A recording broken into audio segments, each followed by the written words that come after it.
you just cannot dwell on it. You have to keep going. You're focusing on, oh my God, I just made a mistake. You just have to keep going. You know, otherwise you're not going to stay present in the moment. You won't be able to connect with your audience. My name is Rachel Tolzman. I'm 30 years old and I'm originally from the US, but now I'm based in London. My sport is pole dancing or pole fitness. The biggest achievement I've had so far has been winning Miss Pole Dance UK last October 2017. So that therefore qualified me to go to the World Pole Dance Championships. And I placed third. My background is in ballet. I've been a ballet dancer since the tender age of 3. I've done rhythmic gymnastics as well, competitively. I've just also done other forms of dance throughout my life. When I lived in Boston and I was getting my master's there, I just looked for something that was more fun than going to the gym, because I was kind of bored with that, and I wanted something movement-based, dance-based, something that would make me feel good and strong. And I saw pole dancing video online and I thought, wow, this looks amazing. I want to do that. So I searched for classes in the area and found a great studio and had a really wonderful first great teacher. So I think that's what made me stick with it.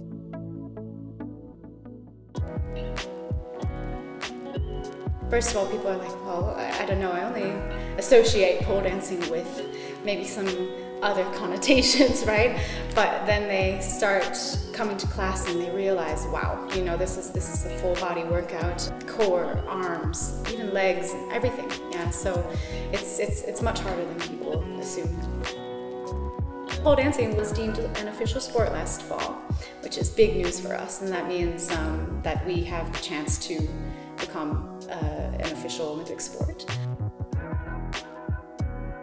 When people first hear the word, yeah, what do they think of? I mean, they could have some other connotations attached to this word, such as, you know, the exotic world, stripping, gentlemen's clubs, whatever.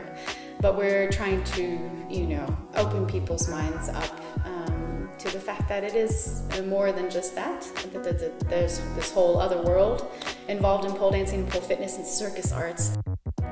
It's very similar to rhythmic or artistic gymnastics. You know, it's like those things combined, and now you add an apparatus. The majority of time you're upside down, and spinning around sometimes on top of that. So yeah, you do develop a different sense of spatial awareness. Strength, of course, is the big part of training, and we do a lot of like conditioning moves and things to gain more strength. But also I find repetition in movements and learning new things gets you stronger as well. So if you learn a new trick and you don't get it right away, I mean, it's just about the persistence of trying it again and again, and you actually gain strength through that. If you're working on a routine and you start running through it from start to finish, that's also, you gain so much strength from doing that because you have to keep going.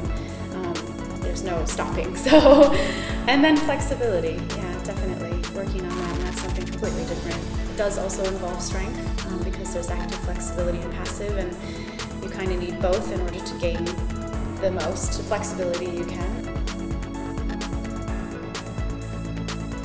Since I teach so much on top of my own personal training, if I'm not preparing for a competition, I try to train have 3 personal days for myself. That could vary between 1 and 4 hours. If I work towards a competition, then I'm pretty much training every single day for that, except 1 day of rest. I feel like that's where you make your gains, is when you actually rest and let your body recuperate. When it comes down to creating a routine and doing it, I do that all on my own. I think it's helpful too because I have this dance background that I can rely on that to help me with choreographing things. I did work with a circus artist on my last routine. I wanted to learn how to do a back walkover from a seated position and aerial cartwheels and stuff, and I didn't know how to do them, so I went to the National Circus and I found someone who could teach me these things.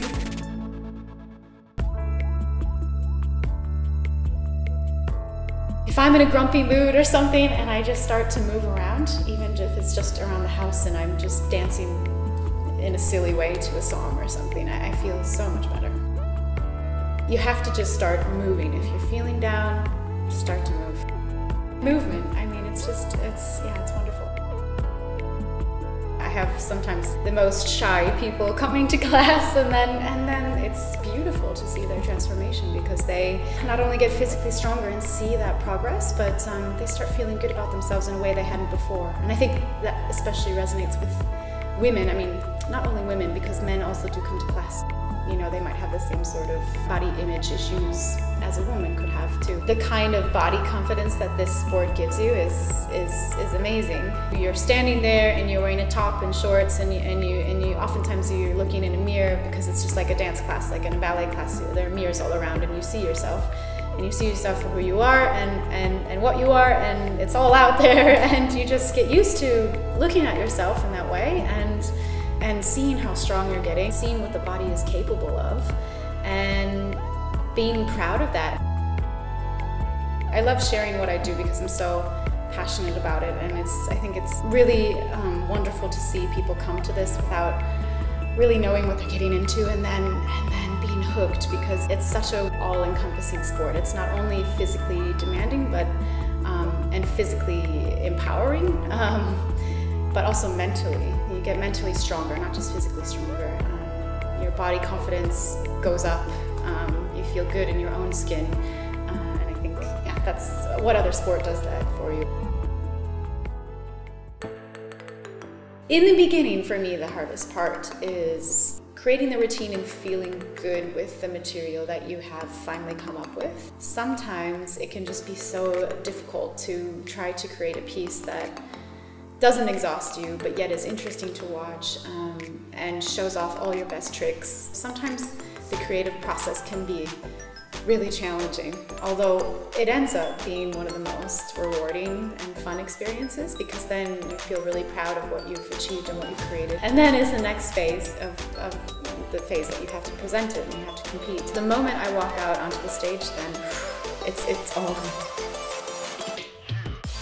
You'll probably be amongst other athletes who are equally as amazing, and you can decide whether or not you actually want to watch them before you perform. I never do. Alongside of working on your strength, you have to work flexibility, grace, dance, musicality. If you are going to compete, then you have to be musical too, because you'll be dancing to a song or performing to a song. There are loads of different competitions in the pole world, some in which you have to follow a set of rules, and you'll be graded on a points-based system with the difficulty level of your tricks, and others are more theatrical, artistic, expressive. All the competitions I've done have been, I've just entered the professional division, so that's the highest one, so I'm not limited by what I can do. I can produce a routine that has a lot of difficult moves in it, and I try to make those as flawless as possible. There's also a category of fluidity, so you have to make one move to the next kind of make sense and look good. And also entering and exiting the pole has to be interesting, and what you do on the floor has to be interesting, so that's also a category. Performance, how you engage with the audience, even costume gets some marks. I was happy overall with what I did in the World Pole Dance Championships. I was hoping that I would be in the top 3. Yeah, when they did call my name for 3rd, I was like, oh, good. Although I enjoy competing, it's more about that moment of being on stage and sharing what I've worked so hard for, and it's not necessarily about the outcome.